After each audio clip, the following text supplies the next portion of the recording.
Hello everyone, welcome back to my channel with me Alia Kalisa. In today's video, we are going to talk about inflation and how it affect our daily life. I will explain it in a simple but meaningful way. So make sure you watch until the end. Let's get started.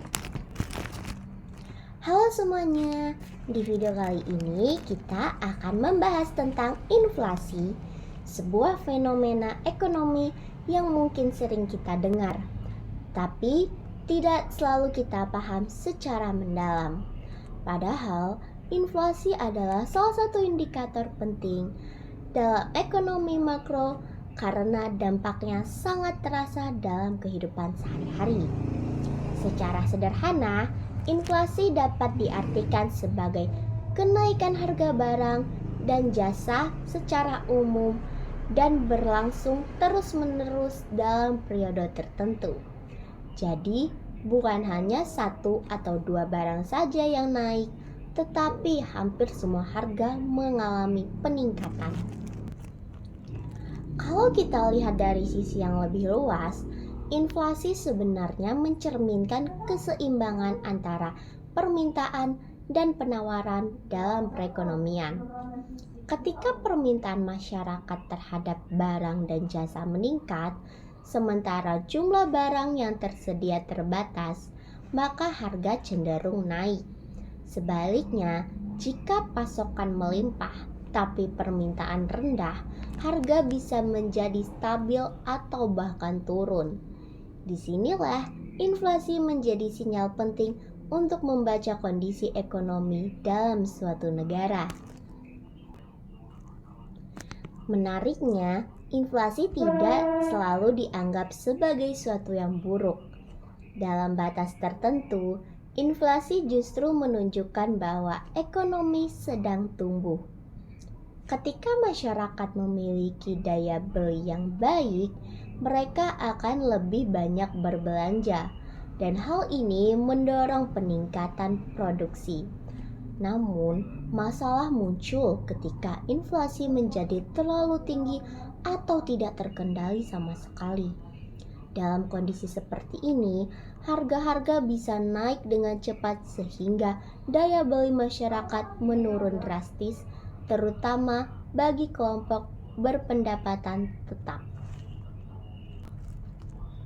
Dalam ilmu ekonomi, inflasi biasanya dibedakan berdasarkan penyebabnya. Salah satu jenis inflasi yang umum adalah demand pull inflation, yaitu inflasi yang terjadi ketika tingginya permintaan masyarakat. Ada juga cost push inflation yang disebabkan oleh kenaikan biaya produksi seperti harga bahan baku atau upah tenaga kerja. Selain itu, ada pula inflasi yang dipengaruhi oleh ekspektasi masyarakat.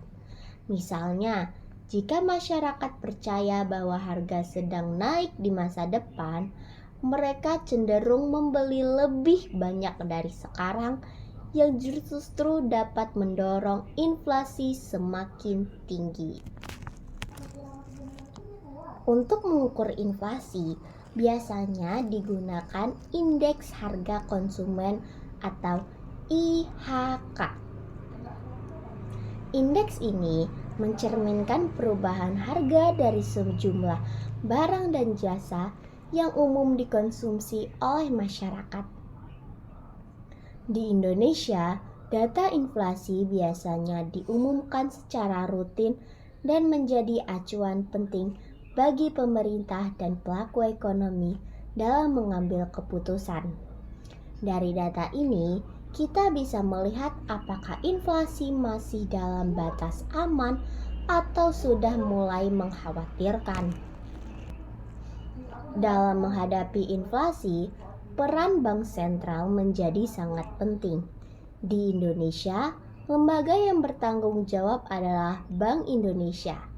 Salah satu cara yang digunakan untuk mengendalikan inflasi adalah melalui kebijakan moneter. terutama dengan mengatur suku bunga. Ketika inflasi tinggi, bank sentral dapat menaikkan suku bunga agar masyarakat lebih memilih menabung daripada membelanjakan uangnya. Dengan begitu, jumlah uang yang beredar dapat dikurangi dan ditekankan inflasi yang lebih baik. Namun, mengendalikan inflasi bukanlah hal yang mudah. Bank sentral harus mempertimbangkan berbagai faktor seperti kondisi ekonomi global, nilai tukar mata uang, dan stabilitas sistem keuangan. Jika kebijakan terlalu ketat, pertumbuhan ekonomi bisa terhambat. Sebaliknya, jika terlalu longgar, inflasi bisa semakin tinggi. Oleh karena itu, diperlukan keseimbangan yang tepat dalam setiap kebijakan yang diambil. Kalau kita lihat dari contoh nyata, inflasi seringkali dipengaruhi oleh faktor global. Misalnya, kenaikan harga minyak dunia dapat menyebabkan biaya transportasi dan produksi meningkat, yang akhirnya berdampak pada harga barang di dalam negeri. Selain itu, gangguan rantai pasok seperti yang terjadi saat pandemi juga bisa menyebabkan kelangkaan barang dan mendorong kenaikan harga. Dari sini, kita bisa melihat bahwa inflasi tidak hanya dipengaruhi oleh faktor dalam negeri, tetapi juga oleh kondisi global. Dampak inflasi juga sangat beragam, tergantung pada siapa yang mengalaminya. Bagi konsumen, inflasi berarti biaya hidup yang tinggi. Bagi produsen, inflasi juga meningkatkan pendapatan jika harga jual naik, tetapi juga bisa meningkatkan biaya produksi. Sementara itu, bagi masyarakat yang memiliki tabungan dalam bentuk uang tunai, inflasi dapat mengurangi nilai real dari uang tersebut. Inilah yang membuat inflasi menjadi isu yang sangat penting untuk diperhatikan oleh semua pihak. Selain itu, dalam jangka panjang, inflasi juga dapat mempengaruhi distribusi pendapatan dalam masyarakat.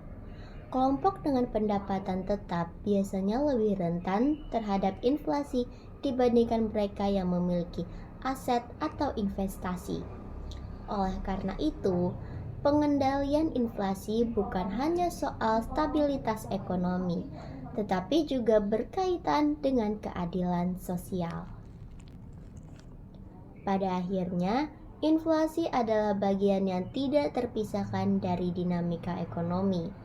Ia bisa menjadi tanda pertumbuhan, tetapi juga menjadi sumber masalah jika tidak dikendalikan dengan baik. Dengan memahami inflasi, kita tidak hanya menjadi lebih dari sadar terhadap perubahan harga di sekitar kita, tetapi juga lebih bijak dalam mengelola keuangan dan mengambil keputusan ekonomi dalam kehidupan sehari-hari. Thank you so much for watching until the end. I hope this video helps you understand inflation more clearly. If you enjoyed this video, don't forget to like, comment, and subscribe. See you in the next video.